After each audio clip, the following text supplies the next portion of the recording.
দেখুন, প্রথমে সকলকে নমস্কার জানাচ্ছি।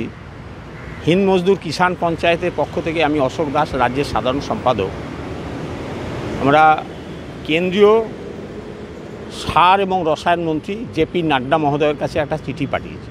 সেটার বিষয়বস্তু হচ্ছে যে এই যে শীতকালীন মরশুম আসছে, এই সময়ে উত্তরবঙ্গ ও দক্ষিণবঙ্গের আলু চাষের জন্য এবং বোরো চাষের জন্য এবং সবজি চাষের জন্য, গম চাষের জন্য প্রচুর পরিমাণে সার, ফার্টিলাইজারের দরকার হয়।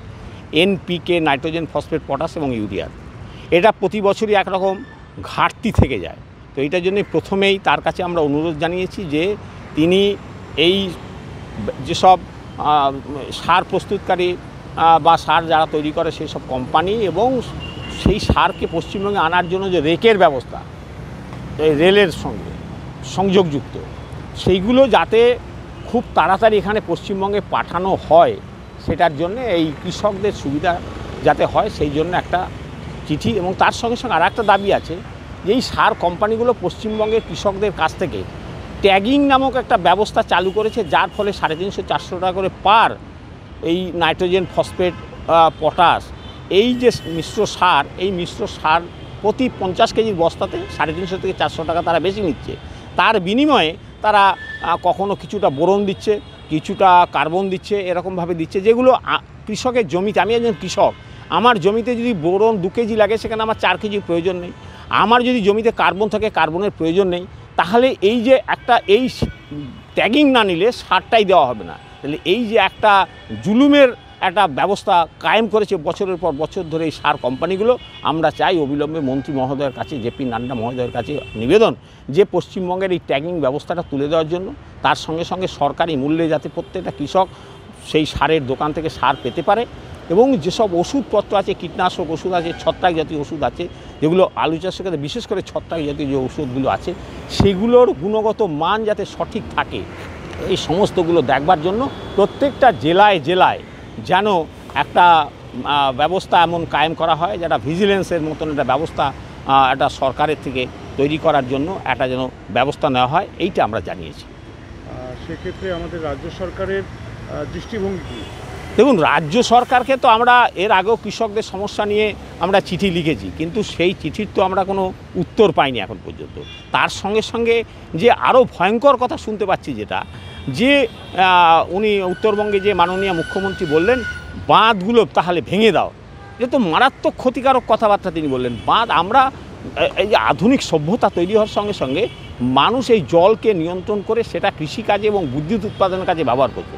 তাহলে যদি আজকে দুর্গাপুরের ব্যারেজ যদি ভেঙে দেওয়া হয়, যদি এই তেনুঘাট ব্যারেজ যদি ভেঙে দেওয়া হয়, যদি অন্য যেগুলো ব্যারেজগুলো আছে মাইথন, পাঞ্চেতকে যদি ভেঙে দেওয়া হয়, তাহলে তো একটা ভয়ঙ্কর অবস্থার সৃষ্টি হবে। না বিদ্যুৎ পাবো আমরা, না আমরা কৃষিকাজে জল পাবো।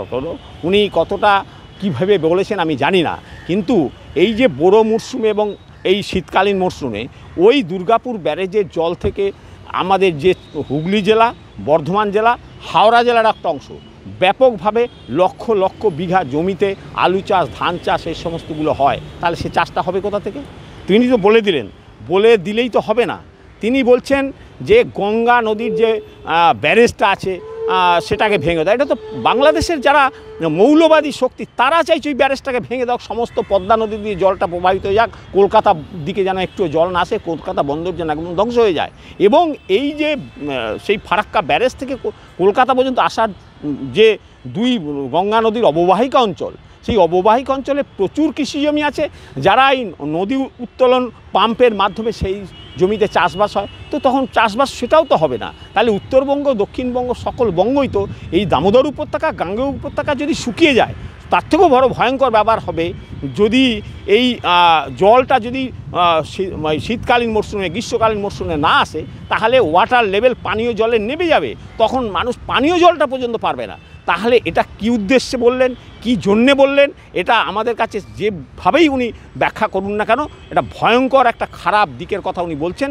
এই সিপিএম পার্টি, কমিউনিস্ট পার্টি, তারা 34 বছরে শিল্পটাকে ধ্বংস করে দিয়ে গেছে। মমতা ব্যানার্জির সরকার 15 বছরের এই যে কৃষক স্বার্থ বিরোধী যে নীতিগুলো প্রণয়ন করে যাচ্ছেন, তার জন্য তো বহু কৃষকের সর্বনাশ হয়ে গেছে। আলু চাষটা তো একরকম ধ্বংসের জায়গায় চলে এসছে। বর্ডারগুলো সিল করে দিয়ে আলু আমি বাইরে যেতে দেবো না, এইসব কথাবার্তা তিনি বলছেন। আবার বলছেন ব্যারেজটাকে ভেঙে দিতে হবে, ড্যামটাকে ভেঙে দিতে হবে। এটা কী উদ্দেশ্যে কেন বলছেন? যে উদ্দেশ্যেই বলুন, এটা পশ্চিমবঙ্গের কৃষকদের কাছে একটা ভয়াবহ অবস্থার সৃষ্টি করার কথা বলছেন। আমরা আতঙ্কিত এবং সেই জন্যেই আমরা চাইছি যে এরা একটা গণজাগরণ তৈরি হোক। উনি যাতে এই রকম ধরনের যদি কোনো অবস্থার সৃষ্টিও হয় যে ব্যারেজগুলো ভেঙে দেওয়া হবে, ড্যামগুলো ভেঙে দেওয়া হবে, তা যাতে ভাঙতে না পারেন। আমি একজন কৃষক পরিবারের থেকে এসেছি, আমি একজন কৃষক, এবং আমার এই যে হিন্দ মজদুর কিষাণ পঞ্চায়েত জর্জ ফার্নান্ডেজের যে সেই যে সমাজবাদী চিন্তার যে এই সংগঠন, এই সংগঠনের তরফ থেকে আমরা পশ্চিমবঙ্গের কৃষকের পক্ষ থেকে বলছি যে এরকম যে ভয়ঙ্কর কথাবার্তা উনি যেন না বলেন, একটা ত্রাস যেন সৃষ্টি না করেন, এই আবেদন ওনার কাছে রাখছি।